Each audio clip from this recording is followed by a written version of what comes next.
Taste the Daily. Dindigul மாவட்டம் ராஜகாப்பட்டி அருகே சேதமடைந்த சாலையில் தேங்கிய மழைநீரில் குளித்து பொதுமக்கள் நூதன போராட்டம் மேற்கொண்டனர். லட்சுமி நாயக்கன்பட்டி கிராமத்தில் உள்ள தார் சாலை பராமரிப்பு பணிகள் மேற்கொள்ளாமல் மண்பாதையாக மாறி இருசக்கர வாகனங்களில் செல்பவர்கள் விபத்துக்குள்ளாகும் நிலை உள்ளது. இதுகுறித்து நிர்வாகத்திறனற்ற ஸ்டாலின் அரசு அதிகாரிகளிடம் பலமுறை கோரிக்கை விடுத்தும் நடவடிக்கை எடுக்கப்படாமல் உள்ளது.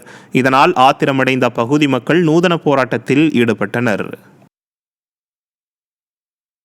தென்மேற்கு வங்கக்கடலில் பெஞ்சல் புயல் உருவானதை தொடர்ந்து தமிழகத்தின் கடலோர பகுதிகளில் கடல் சீற்றத்துடன் காணப்படுகிறது. இதனால் சென்னையில் மெரினா, பட்டினப்பாக்கம், காசிமேடு மற்றும் திருவொற்றியூர் கடற்கரை பகுதிகளில் கடல் சீற்றத்துடன் காணப்படுகிறது. மயிலாடுதுறை மாவட்டத்தில் தரங்கம்பாடி, பூம்புகார், வானகிரி, பழையார் ஆகிய பகுதிகளில் கடல் சீற்றத்துடன் காணப்பட்டது.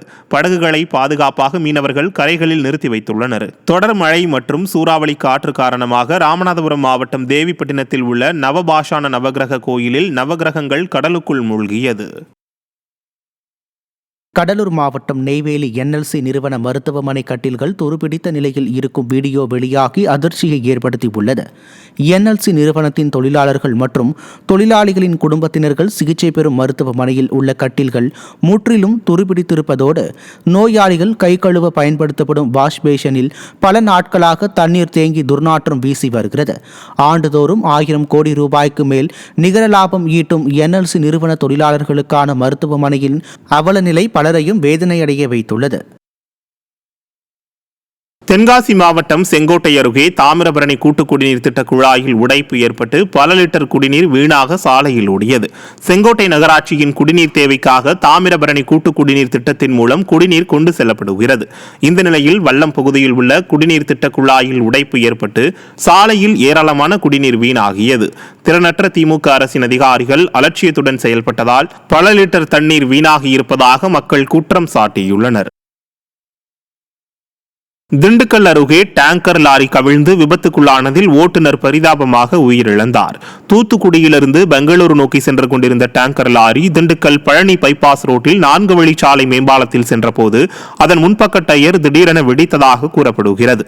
இதனால் நிலை தடுமாறிய டேங்கர் லாரி பாலத்தின் சுவரை உடைத்துக் கொண்டு 2 பாலங்களுக்கும் இடையே தொங்கியபடி கீழே விழுந்தது.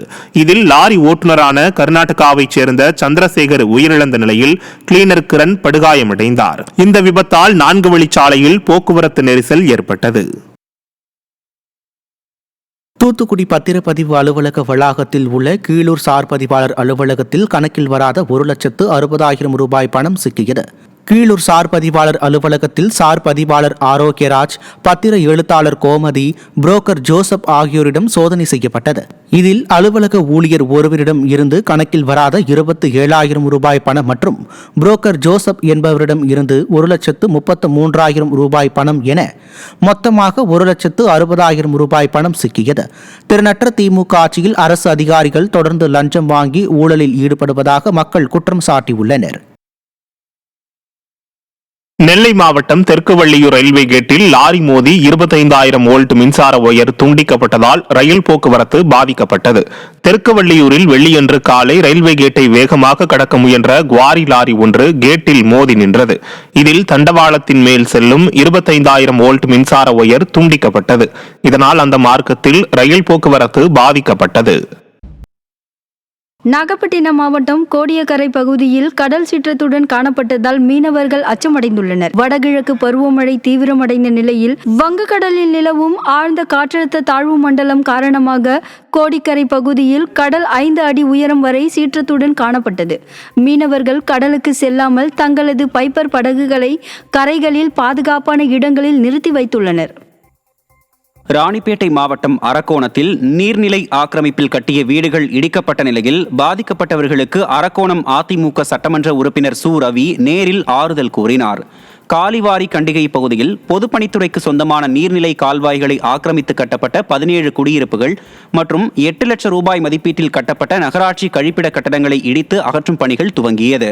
இதில் பாதிக்கப்பட்டவர்களை அதிமுக சட்டமன்ற துணை கொறடாவும் அரக்கோணம் சட்டமன்ற உறுப்பினருமான சு ரவி நேரில் சந்தித்து ஆறுதல் கூறினார்.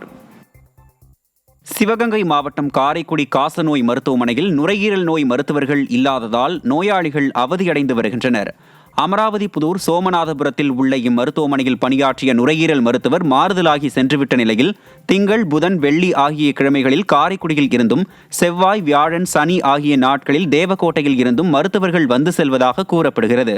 இந்நிலையில் காரைக்குடியில் இருந்து மருத்துவர்கள் வருவதில்லை என்று கூறும் நோயாளிகள் செவிலியர்களே மருந்து மாத்திரை கொடுத்து அனுப்பிவிடுவதாக குற்றம் சாட்டுகின்றனர். ஸ்டாலின் ஆட்சியில் மருத்துவத்துறை மிகவும் அலட்சியமாக கையாளப்படுவதாக மக்கள் குற்றம் சாட்டுகின்றனர்.